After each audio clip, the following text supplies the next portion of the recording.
هلا وشلونكم؟ بيج ماك تاكوز، وصفة سهلة وسريعة وطيبة، وهالقد ما شفتها تطلع قدامي قلت لازم أجربها وصدق تستحق التجربة. في البداية نسوي الصوص اللي نخليه عليها مايونيز، قليل من الخردل، بودرة بصل وثوم وبابريكا.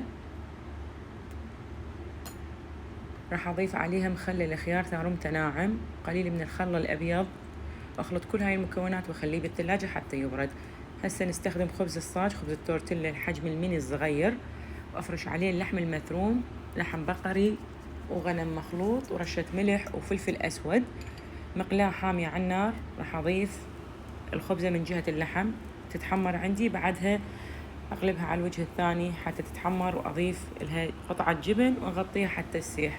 ضفت عليه خس ومخلل الخيار والصوص أكيد، ونقدمها بهالشكل. جربوها كلش طيبة، وبالف عافية علينا وعلى عيونكم الحلوة.